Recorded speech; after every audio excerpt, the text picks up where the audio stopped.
I want to make everyone aware of a scam that it happens that with this couple, they got wrapped up in this scam because of the Maui wildfires.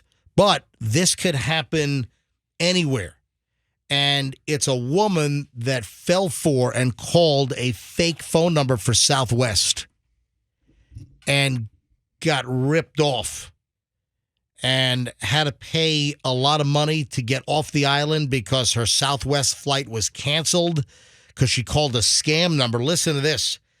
California residents Megan and Kevin Morgan, they got scammed, and it ended up costing them $3,400 in airfare. So what happened? So Megan and Kevin, they were celebrating their 5th wedding anniversary. They had their 8-month-old with them as well.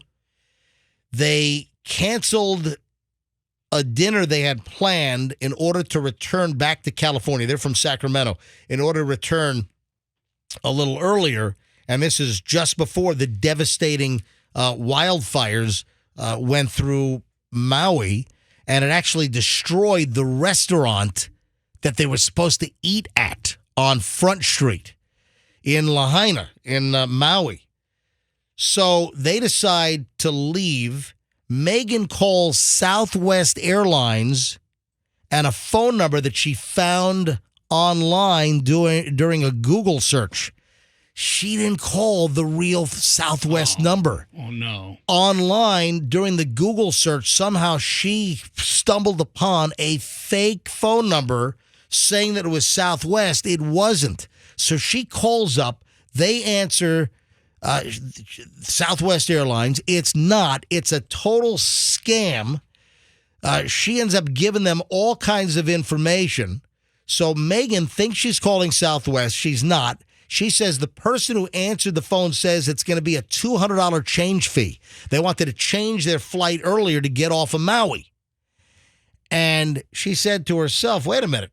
No. There's no change fees. This is Southwest. Southwest doesn't charge you a change fee. Also, bags fly free. And the person on the other end of the phone got a little snippy and said, I've told you 4 times now, this is how much it costs if you want to change it.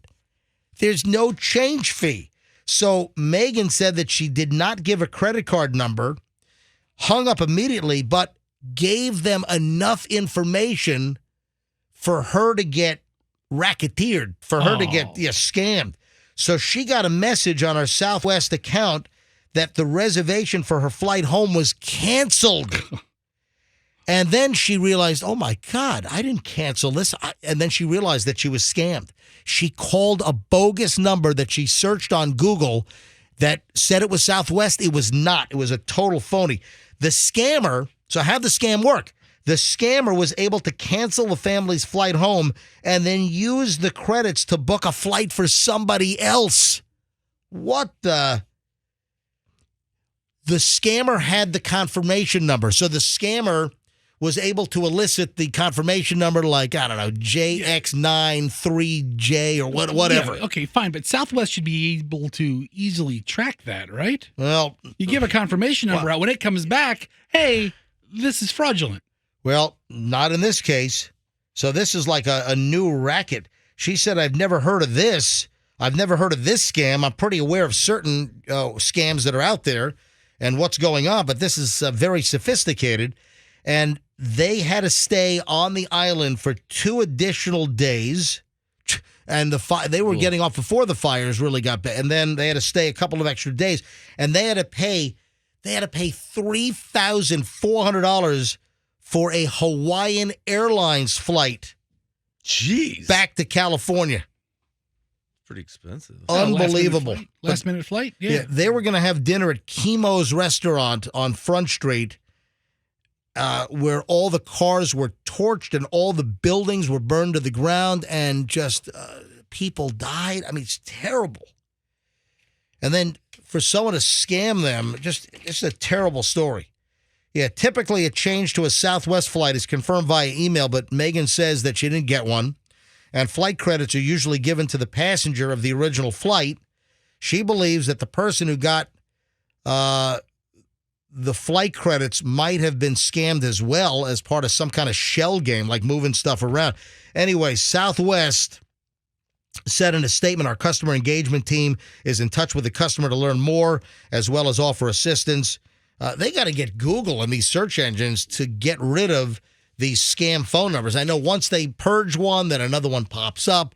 But come on, with all the technology these days, you can't make sure that there's no other phone numbers posted for Southwest other than the actual real phone numbers that Southwest approves of, right? You know, and it seems like many things that I type in without a specific name, the first 5 or 6 things are all ads, having nothing to do or offshoots of what I'm trying to get a hold of. And that's obviously what happened to her.